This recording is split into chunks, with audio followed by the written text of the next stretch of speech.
j'espère que vous allez bien. Je vous retrouve dans un cadre inhabituel. Je suis en congé pendant une semaine dans le sud de la France, à Draguignan, dans le Var, c'est dans le sud-est. Et du coup, je vais vous faire une petite vidéo un peu différente de d'habitude. Je vais filmer un peu au fil des jours pour vous montrer ce que j'ai pu faire ces derniers temps. Sachant que je fais rapidement parce que je ne vais pas faire un bulletin médical très précis, mais simplement vous dire que bon voilà, depuis on va dire début d'année, fin d'année dernière, c'est un petit peu compliqué côté créatif et côté tricot parce que j'ai pas mal de douleurs voilà, dans les mains, les bras, le cou, tout ça. Et du coup, je fais comme je peux, mais j'ai quand même, rassurez-vous, évidemment, si je fais une vidéo, c'est que j'ai des choses à vous montrer. J'ai notamment terminé un pull, oui, j'ai un objet fini, donc je suis super contente. Et puis, j'ai des choses en cours aussi, et il y aura des petites surprises. Et puis peut-être que je vous tournerai quelques petites images de mes vacances, de jolies choses que je peux voir. Voilà, j'ai mis les lunettes de soleil parce que j'ai le soleil là, donc je pense que c'est pas mal pour la vidéo, mais par contre c'est très lumineux. Comme vous voyez, il fait grand beau, c'est génial. Alors le matin et le soir, il fait très très très froid, hein. La nuit, elles sont vraiment très fraîches. Mais alors, qu'est-ce que ça fait du bien. J'espère que cette vidéo vous plaira. Pour ceux qui arrivent sur ce podcast, donc je suis Sylvette, Silou M sur les réseaux sociaux, c'est-à-dire Instagram et Ravelry. Voilà, on y va. Là, je voulais vous présenter mon projet terminé. Donc je l'ai terminé déjà il y a quelques semaines. En fait, il me restait très peu à faire depuis quelques mois, mais comme je vous ai dit, j'ai eu du mal à tricoter. Donc voilà, en faisant vraiment tout petit à petit les 10 cm qui me restaient à faire, j'ai pu le terminer. Donc c'est un pull. C'est un pull qui a été designé par une tricopine qui s'appelle Roxane, qui lance sa marque de design, pardon. Et sa marque, c'est Rox the Casbah. Donc je vous mets tout dans la barre d'infos, hein, tout ce dont je parle comme d'habitude. Vous pouvez trouver toutes les infos, tous les liens. Et donc pour commencer, pour son premier patron, elle a dessiné un pull que je vous montre tout de suite. Je vous montre un petit peu, pardon. J'ai mis le rideau derrière parce qu'ici, avec la luminosité, vous verriez que de la transparence et ça sera embêtant. Donc voilà, c'est un pull qui en apparence a l'air voilà, plutôt classique. Donc il se commence par le dessus, top down, et on descend jusqu'en bas. Il a une aisance positive, en tout cas pour moi, j'ai pris 10 cm et j'ai fait la taille 143. Et la particularité de ce pull, parce qu'il nous réserve une surprise, c'est qu'il a un empiècement en mohair, un grand V. Alors, le principe, c'est que vous pouvez mettre... normalement, le patron propose de mettre le V dans le dos. Moi, je préfère le mettre devant. D'abord, parce que je trouve que c'est vraiment la spécificité du pull et j'ai envie de le voir. Donc, Roxane l'avait prévu au départ pour le porter derrière, mais l'idée c'est un peu voilà, un patron comme ça très adaptable, et je vais vous expliquer pourquoi au porté. Je vois des petits trucs qu'il faut que je règle là et là. C'est ce qu'on voit à l'écran. Alors ce pull, donc comme je vous disais, c'est un pull, excusez-moi, je me rassois, je récupère la chaise pour pas me retrouver par terre. Donc c'est un pull qu'on commence par le haut. Donc on tricote en aller-retour jusqu'à la jointure pour faire la jonction des manches, bien évidemment en incrustant le mohair. Je reviens là-dessus ensuite. Ensuite, on va faire un système où on aura 3 pelotes en fait. la pelote qui permet d'arriver de couleur principale, qui permet d'arriver jusqu'au V en mohair. Ensuite, on tricote le mohair. Ensuite, on reprend une troisième pelote qui permet d'arriver jusqu'à la pelote précédente. Et ici, c'est une technique en fait d'intarsia. Intarsia, je sais pas comment on dit. En fait, c'est très très simple, donc il ne faut pas paniquer. Moi, je me disais au départ, oulala, challenge et tout. En fait, en réalité, il s'agit juste de croiser les fils dans le même sens. Donc c'est vraiment pas compliqué et ça permet comme ça d'avoir un V qui s'accroche sorti de nulle part. Puis bah, évidemment une fois qu'on a terminé le V, on tricote en rond jusqu'au bout. Il y a juste 1,5 cm de côte 1,1. Voilà. Alors, après, Roxane donne pas mal de possibilités de modification, d'adaptation du patron. C'est vraiment très très bien expliqué. Vous avez des encarts selon que vous voulez faire, par exemple, les manches fitées, les manches plus larges. Bah, c'est un pull, vous pouvez faire évidemment des manches 3/4, des manches longues. Voilà, il y a vraiment pas mal de possibilités. Elle vous explique aussi comment vous pouvez faire le V beaucoup plus court, pourquoi pas. Vous pouvez, là le principe c'est de prendre une fingering et puis une laine opaque entre guillemets avec un mohair transparent, mais rien ne vous empêche de faire un V avec une autre laine en couleur contrastante. De prendre votre fil principal avec votre fil de mohair pour faire le V de manière à ce que ce soit moins transparent si vous le souhaitez. Enfin, voilà, c'est vraiment un projet qui a plein de possibilités et je l'adore. Je suis très très contente du fit, enfin de comment il me va. Je sais pas comment on dit en français. Vraiment, je suis très très très satisfaite. Alors pour les manches, j'ai un peu fait n'importe quoi. C'est-à-dire que en fait, j'aurais dû prendre pour les manches, et Roxane l'explique d'ailleurs, une taille en dessous par rapport à la taille du corps. Et du coup, j'ai relevé trop de mailles. Au début, j'ai pas fait attention, donc j'ai fait droit. Enfin, voilà, j'ai fait mes manches droites. Et tout d'un coup, je me suis dit, oulala, vous voyez, j'ai fait des... C'est pas beau, mais c'est pas grave, sur moi, ça se voit pas, hein, je m'en fous. Et j'ai fait des augmentations drastiques pour récupérer. Donc bon, évidemment, si je devais le refaire, j'essaierais de faire un truc un peu plus clean. Mais c'est pas grave, encore une fois, parce que ça ne se voit pas quand je le porte, puisque vous devez être en train de voir des photos, et je suis plutôt contente du porter. Donc voilà, bon, après j'ai refait la même chose de l'autre côté, j'allais pas faire deux manches différentes, mais donc vous voyez ce que ça fait.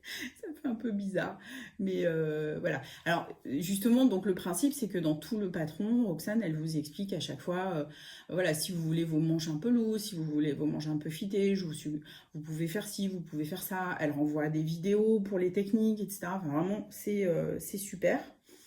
Autre chose à vous dire, donc après une fois qu'on a terminé, on reprend l'encolure. Et on fait un I-cord. Alors, juste, si jamais vous le faites, en fait, moi, j'étais un peu en panique parce que j'avais l'impression que l'encolure, elle était hyper large. Et je me disais, mais ça va pas aller, enfin, voilà. Et donc, c'est une encolure bateau, hein. Et j'ai l'impression qu'elle était hyper large. Et du coup, Roxane me dit non, mais panique pas, fais ton I-cord et tu vas voir, ça va resserrer correctement. Et effectivement, hein, il n'y a pas eu de souci. Donc je vous le dis pour que vous n'ayez pas la même panique que moi. En fait, le fait de faire l'i-cord, ça resserre de manière assez drastique le col. Et petit détail que j'aime beaucoup à l'encolure, vous avez une tresse laitonne ou le choix, il y a les explications pour les deux dans le patron, un I-cord. Donc moi j'avais déjà fait la technique de l'i-cord, donc ça m'amusait d'essayer une nouvelle technique. Et donc j'ai fait une tresse laitonne. Et je suis très satisfaite de moi-même. Voilà. Autre chose à savoir, c'est que comme on est en intarsia, forcément, à un moment donné, il y a une jonction qui se passe sous les bras. Donc ça, c'est un petit peu le petit truc qui est un peu déstabilisant, on va dire. Mais alors, je suis hyper contente du résultat. C'est là l'endroit où on croise les deux pelotes, en fait, hein, de couleur principale pour aller vers le mohair, vers le V. Donc c'est le principe de l'intarsia. Et franchement, je suis super contente. Regardez, je trouve c'est nickel. Voilà. Et au blocage, ça a bien. J'ai juste fait une bêtise là. Mais comme c'est souvent, c'est pas. Mais là où il n'y a pas de bêtise, c'est nickel chrome. Donc voilà, il faut juste savoir que vous avez un petit truc comme ça que forcément vous n'avez pas de l'autre côté. Mais encore une fois, quand on porte le pull, on ne le voit pas. Je sais pas si je suis claire. Bon, en tout cas, il y a des vidéos d'intarsia et tout ça. Voilà, mais sincèrement, je vous recommande ce pull parce que bah, il fait son effet avec ce V. Il est vraiment agréable à porter. Il est très très marrant à faire. Alors, Roxane dit elle-même que c'est pas pour débutants, donc oui, c'est pas. Je pense que bon, à moins d'être super aventurier ou d'avoir quelqu'un vraiment à ses côtés pour vous aider au fur et à mesure, faire ça pour un premier pull, oui, c'est un peu challengeant, un peu costaud quand même.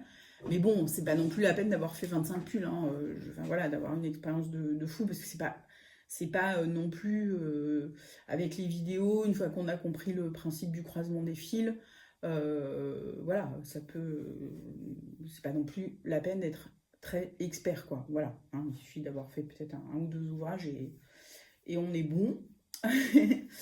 Voilà, qu'est-ce que je peux vous dire d'autre sur ce pull? Ah oui, la laine. Donc la laine principale, c'est de la laine Hedgehog Fiber, donc c'est du Merino Superwash. Et c'est, excusez-moi, je ne me rappelle pas le coloris, Attic Room. Donc vous voyez, c'est un gris marron, un peu avec des nuances. Voilà. Un peu marron glacé, comme on dit. Taupe, marron glacé, vous voyez. Voilà. Et le mohair que je kiffe de l'amour qui tue. C'est, en fait, je vous montre comme ça. Voilà, c'est un mohair de la marque Walk Collection que j'avais trouvé à Édimbourg parce que j'avais emmené un petit bout de ce fil-là pour essayer de trouver quelque chose qui aille avec. Et donc qui a, vous voyez, des nuances de rose, de parme, de vert. Je l'adore. Voilà, et ces deux laines ont été bien agréables à tricoter. La Hedgehog à se dédoubler peut-être par moment, mais je me demande, c'est pas moi ma façon de tricoter plutôt. Mais bon, vous voyez, elle est bien, hein, au blocage et tout, le rendu est plutôt chouette. Ah oui, et la couleur de la WoW Collection, c'est écrit à la main, donc je suis pas sûre du premier mot, Sundried ou Sundried Salmon. Sundried, j'ai cherché ce que ça voulait dire, mais voilà, bon, enfin je vous mettrai le mot que j'ai compris. Voilà, j'ai utilisé pour la taille 143 3 écheveaux et demi pour la couleur principale et rien du tout pour le mohair, c'est-à-dire 7 grammes, c'est-à-dire 63 mètres pour le mohair. Donc si vous avez des restes de mohair par exemple, ça peut être un projet sympa. Voilà, donc je vous ai dit, j'avais pris une naissance de 10 cm et j'ai tricoté en aiguille 3,5, sauf pour les côtes, les toutes petites côtes en 3. Donc c'est le numéro d'aiguille que préconise le patron, j'ai été bonne sur l'échantillon. Voilà, je suis vraiment contente. La seule chose qui n'a rien à voir avec le patron, mais qui a à voir avec le blocage et la laine, c'est que même si j'avais l'échantillon qui était bon, donc ça c'est un sujet, parce que j'ai fait mon échantillon, il était bon, Mais il y a un truc que l'échantillon, je trouve, ne permet pas de voir, c'est que quand on fait un pull c'est lourd. Et du coup, on voit pas trop sur un échantillon comment le fil va s'étendre en longueur, je trouve. Parce que pour le coup, ça fait quand même 2 fois que ça me fait ça. Ça avait été le cas aussi pour mon autre projet. C'est un polo. Bon, bref, ça me reviendra. Je vous l'écrirai si ça me revient. Mais bon, c'est pas grave. Mais en tout cas, voilà, avec des laines comme ça. Et ben ça s'est étendu au lavage avec le poids. Pourtant, franchement, j'ai fait super gaffe parce que j'avais déjà eu cette expérience. Donc, je l'ai sorti de l'eau. Je l'ai pas du tout tendu. J'ai pas du tout tiré. Quand je l'ai essoré et quand je l'ai posé, j'ai vraiment pas tiré, je l'ai juste bien posé à plat. Au contraire, j'ai genre un peu resserré pour être sûr que ça s'étende pas. Et malgré tout, ça s'est étendu. Donc comme je suis petite, ça m'énerve un peu parce que du coup, ça me fait des pulls. Voilà, il est hyper fité, il est hyper bien parce que le patron est super pour ce plan-là. Et là, la taille et tout, c'était impeccable. Mais bon, voilà, j'ai encore pas pour mon 3e pull le pull parfait parce que il est à peine trop long et je suis un petit peu déçue de ça. Enfin, ça va, ça me fait pas une robe hein, quand même. Pareil, je pourrais défaire et puis refaire, mais non, ça me dit pas. Surtout en ce moment avec mes minettes là où j'avance pas. J'ai pas trop envie. Voilà. Bah, je crois que je vous ai tout dit. Oui, ce que j'avais envie de vous dire. N'hésitez pas si vous avez des questions. Merci Roxane pour ce beau projet. Et j'ai pas arrêté de le mettre depuis que je l'ai tricoté.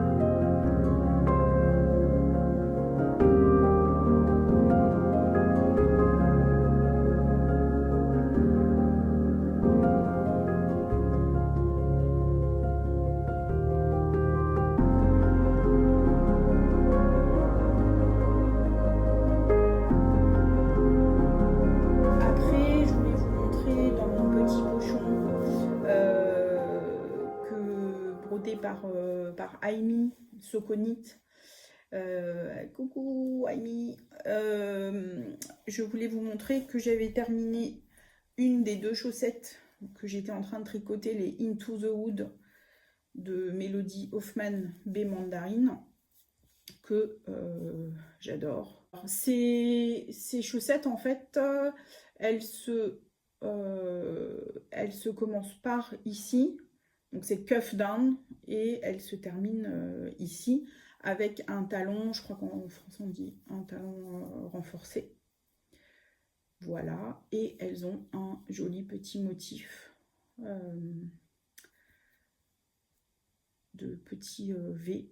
Alors en fait on pique dans les mailles et on va systématiquement voilà, repiquer ailleurs pour faire ce petit V.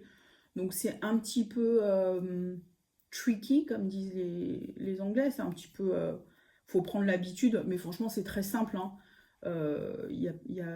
C'est très... Voilà, c'est juste une question de piquer.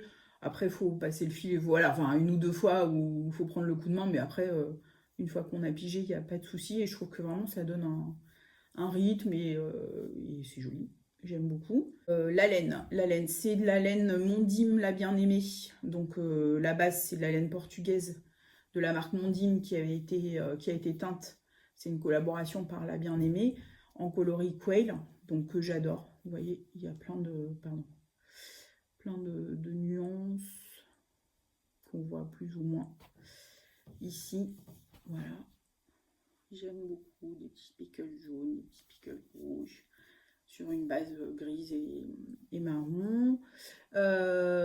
Le toucher est un peu rêche, mais c'est sec, c'est pas piquant du tout. Moi, franchement, ça pique pas du tout, mais c'est sec. Hein, si vous aimez les trucs genre mérino, angora, tout ça doudou, c'est pas tout à fait ce qu'il faut prendre. Mais c'est le genre de laine qui va aussi s'adoucir au lavage. Et moi, je l'adore. J'ai déjà acheté d'autres échos dans d'autres couleurs pour m'en refaire. Voilà, je suis contente d'avoir essayé ce principe de commencer par le haut, parce que pour l'instant, j'avais fait 3 paires de chaussettes, mais c'était à chaque fois où je commençais par la pointe, donc toe-up, et avec un talon après coup. Donc j'avais envie d'essayer d'autres méthodes. D'ailleurs, je vais faire un petit peu ça, je crois. Essayer d'autres méthodes pour voir. Ça m'amuse, je trouve que c'est intéressant pour apprendre des nouvelles choses. Le talon après coup, c'est juste un système de maille glissée qui fait ça. En plus, je trouve que ça structure bien la chaussette. Je trouve que ça fait joli.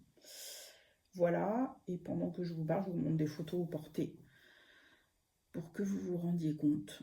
Je les adore trop. Voilà, je remets ça dans mon petit pochon. Donc ça, c'était mes objets que j'ai pu finir en tricotant 3 mailles tous les 250 ans.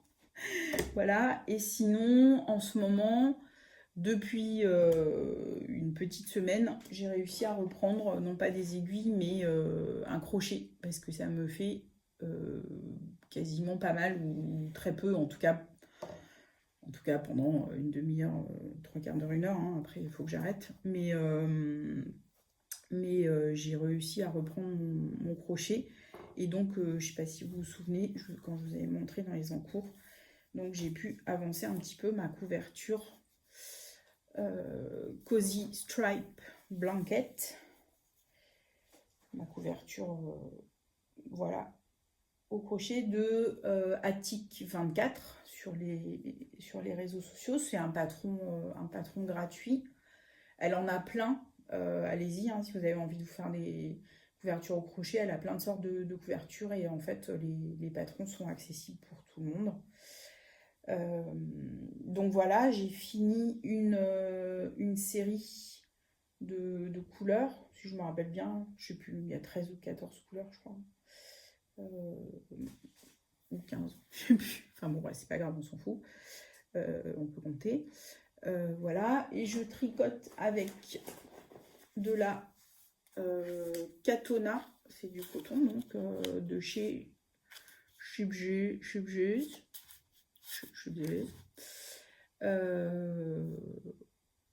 Ouais, c'est ça, c'est du coton 100% mercerisé, et je l'aime vraiment beaucoup. Il est super agréable à crocheter.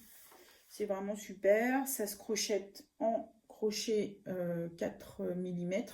Et quand je dis j'ai pas mal aux mains, c'est aussi parce que j'utilise ces crochets-là, qui sont les crochets tulipes. Et c'est ceux qui me font le moins mal. Voilà, pour info. Les tout petits en fer trop fins, donc ça m'oblige à serrer les mains. J'ai mal. Là, en tout cas, me sied à merveille. Voilà, et donc le principe, c'est de faire des brides. Donc le début, c'est là, pardon. Le principe, c'est de faire des brides. Donc en fait, il y a 4 rangs en fait différents. C'est-à-dire que, vous voyez, on fait des petites brides dans chacune des mailles précédentes.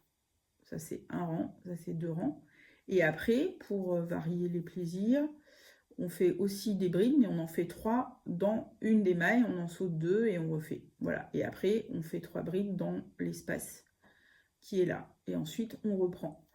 Et le fait que le nombre de couleurs soit impair fait que quand on revient à la couleur, la première couleur, en fait, c'est inversé. Vous voyez, j'avais commencé le gris pâle avec les brides serrées. Et là, on fait le gris pâle avec les brides ajourées. Et on inverse. Et franchement, j'adore. C'est super fun de travailler les couleurs et tout ça. Ça avance vite. C'est très gratifiant comme projet. Alors, ça avance vite. C'est quand même un projet au long cours parce que il en faut pour 50 tonnes. Mais je fais mon clown. Mais c'est quand on s'y met, on fait un rang, on fait quelques rangs rapidement. On a vite fait de finir une couleur. Donc c'est très chouette. Et je suis contente de mon choix de couleur. Je m'étais super amusée. Vous savez, j'avais fait des copies d'écran sur le site de Cotona, ou je sais pas où, enfin là où il y avait toutes les couleurs Cotona. Et j'avais essayé de faire mes arrangements et tout ça, ça m'avait pris pas mal de temps, mais je suis bien contente de ce que ça rend. Et j'ai hâte d'avoir une deuxième série de couleurs, avoir terminé la deuxième série de couleurs pour voir. Je suis là, hein, je suis pas partie, je suis là. Voilà, donc au moins j'arrive un petit peu à créer quelque chose avec mes 10 doigts en faisant ce crochet, donc je suis contente.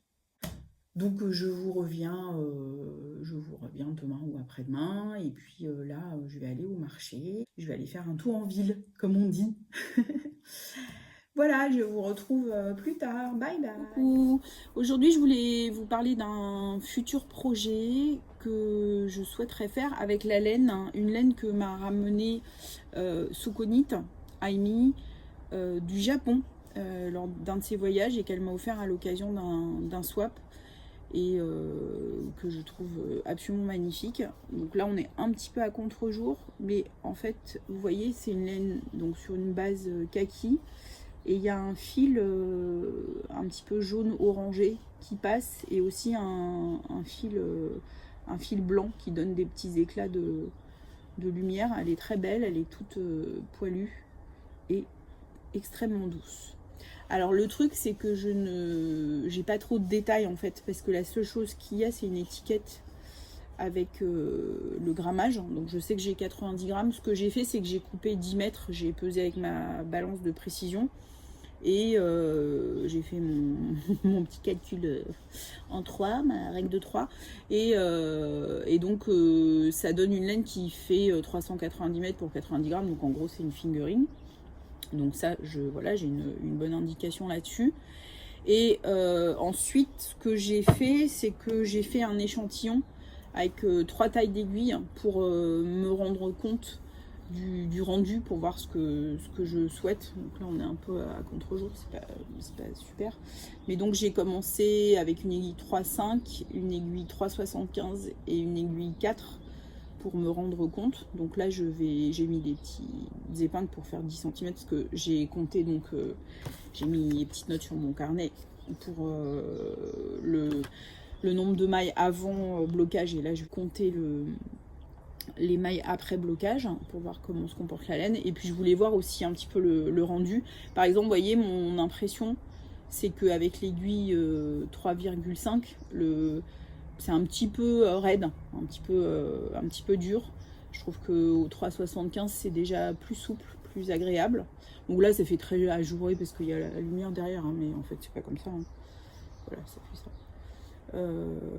Et puis le drapé du 4 est pas mal aussi. Donc je pense que je vais hésiter entre 4 et 3,75, enfin ça dépendra aussi du projet. Donc parce que le projet que je souhaiterais faire c'est un béret. Donc j'ai repéré 2 modèles. J'ai trouvé qu'il n'y avait pas tant de bérets que ça en fait sur Ravelry. Enfin des bérets avec des jacquards et tout ça, mais je parle d'un béret uni. Donc j'ai repéré 2 modèles. J'ai repéré le béret de Rose et Balle de Laine qu'elle a publié je crois il n'y a pas très longtemps, qui a une broderie qui est très jolie. Alors je sais pas si je ferai la broderie, même si je trouve ça vraiment très beau. Je pense que je vais peut-être aller plutôt vers celui-ci parce que j'aime pas les bérets trop galettes, vous savez, tout plat. J'aime bien celui de Rose et Balle de Laine. Excuse-moi, je me souviens plus de ton prénom. On va dire Rose. Je fais ma Cécile de Que font mes mains. Vous voyez sur la photo il est assez structuré, donc je trouve que c'est pas mal pour moi. Il y en a un autre qui est beau, que je trouve beau, c'est celui d'Alice Hammer, Paris Béret. Je l'ai repéré parce que Selma Znit l'a fait, mais là justement il est plus galette, ce que j'appelle galette, et ça va hyper bien à Selma, mais bon, moi voilà, j'ai un petit doute sur le fait que ça maille vraiment bien, je sais pas trop, donc je réfléchis encore là-dessus, mais ce sera sûrement un de ces deux-là. Il y a celui de Sari Nordlund qui est pas mal, mais il est juste les bordures me plaisent moins. Voilà, donc je réfléchis encore, et puis après ça dépendra aussi de l'échantillon et de la laine qu'il faut. Donc voilà, je voulais vous montrer ça, puis vous montrer voilà, que ça m'arrive de faire des échantillons avec plusieurs aiguilles. Et ce que je fais, c'est que je fais une petite ligne là, vous voyez, au point mousse pour séparer les sections des différents numéros d'aiguilles. Voilà, donc je vous en dis plus quand j'aurai pu avancer sur ce nouveau projet. Salut! Aujourd'hui, comme je suis en vacances chez mon oncle et ma tante, et que mon oncle a un loisir créatif aussi, je trouvais que c'était sympa de vous montrer ce qu'il fait, parce qu'il fait de belles choses lui aussi avec ses 10 doigts, donc j'espère que ça vous intéressera. Alors voilà, on arrive dans son petit atelier au fond du jardin, et on va aller voir ce qu'il fait. Bonjour tonton. Hello. Tu nous fais de la sculpture sur bois, c'est ça? Oui, le bois c'est du CAD. Je fais que sur du CAD. C'est quoi du CAD? Voilà, c'est un résineux qui pousse dans la région. Et pourquoi tu choisis ce bois? Ah oui, c'est un bois qui est très très dur. Et en plus, lorsque je fais des petits animaux, on met ça dans l'armoire. Et il n'y a plus de mythes. Ah, génial! Ah oui, d'accord. Ils n'aiment pas l'odeur. Les mythes n'aiment pas ça. Tu nous fais voir les petits animaux que tu as fait déjà? Voilà, l'aigle. Là, tu es en train de faire ça? Un aigle, mais il n'est pas fini. Hein. Il faut. Parce que. Eh bien oui, il faut encore piocher, il faut l'arrondir, le poncer. Ouais. Celui-là. Oiseau. Un petit oiseau. Ah, comment tu choisis tes modèles selon l'envie? Oui, mais tu prends un modèle, tu fais comment? Non, pas de modèle, tout est sans modèle, sans sanglier. Parce qu'il y en a beaucoup dans la région. Ici, dans la région, il y en a beaucoup. Et puis un rat, parce que j'en ai vu à Paris, il me plaisait beaucoup. Ah ouais, il y en a plein à Paris. Il me plaisait beaucoup. Il est beau. Alors il me manque. Ah là, t'as mis des yeux là. C'est sympa. J'aimerais voir. Et là, tu fais quoi là? Qu'est-ce que tu prépares? Ah, ça, je suis en train de faire un lapin pour Adèle. Là. Ah, Adèle, c'est ta petite fille? Oui, la petite fille, elle a réclamé. T'as fait un dessin, c'est ça? C'est toi qui as fait le dessin là, de ce que tu vas faire? Alors, qui est-ce qui t'a appris à faire ça? Je suis un autodidacte total. Je ne travaille qu'avec des ciseaux à bois pour faire des angles. Taille en fait. Ouais. Et des formes. Ça aussi.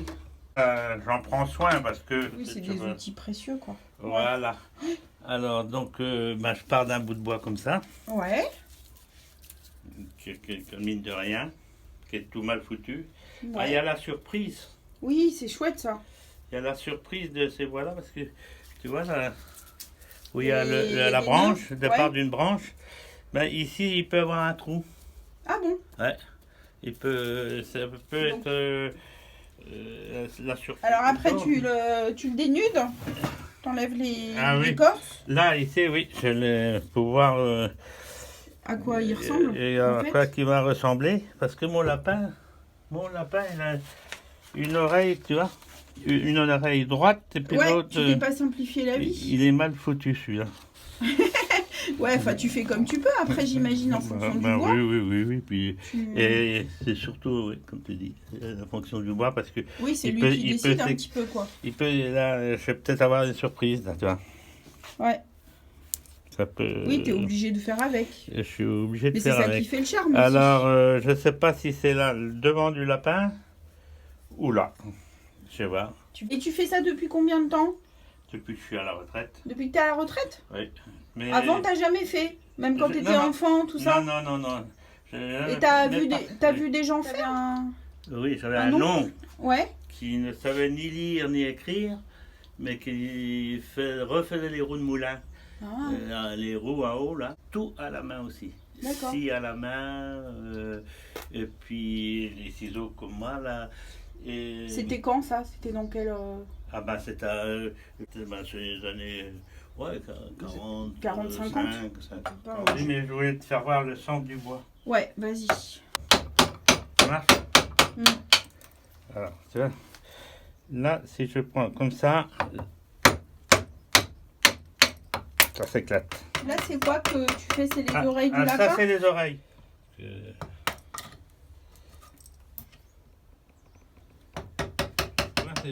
y a ça, là, dans le bois.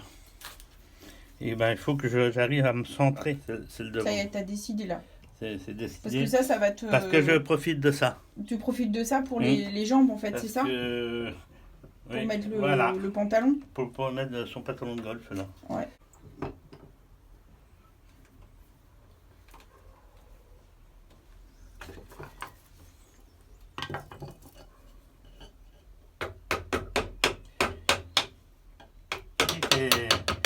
C'est un boulot de patience, et puis il faut aller doucement.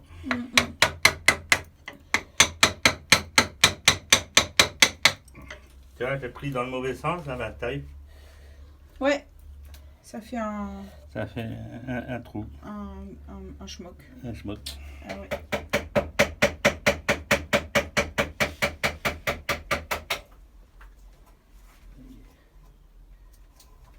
Merci beaucoup, tonton, de nous avoir montré tout ça. Oui, mais le lapin n'est pas fini. Hein. Non, bah, je reviendrai voir... Bah, tu le verras à Paris après. Oui, ou Adèle, elle me montrera à Paris. Oui. J'ai oublié de te demander, tu peux me dire quel âge tu as? 80. 80 ans. On dirait pas, hein? C'est un beau jeune homme. 80. Ça y est, mes vacances s'achèvent et ce podcast également. J'espère qu'il vous a permis de vous divertir et de vous changer les idées en ces périodes un peu tourmentées.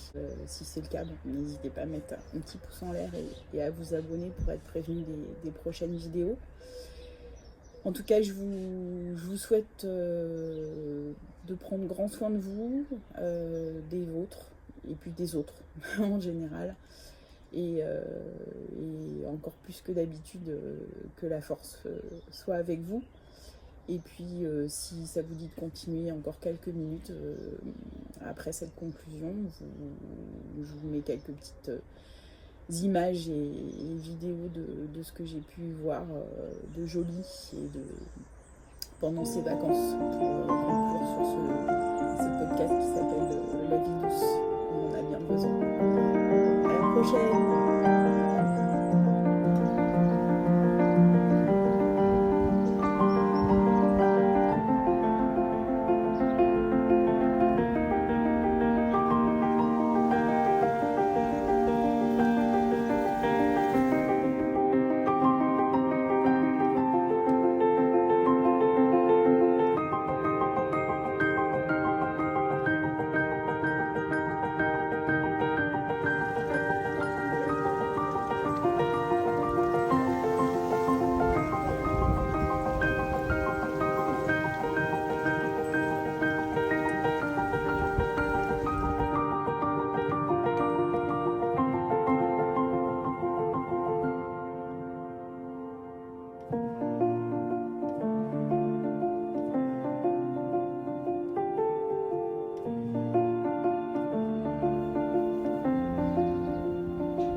Nous avons des patates grillées.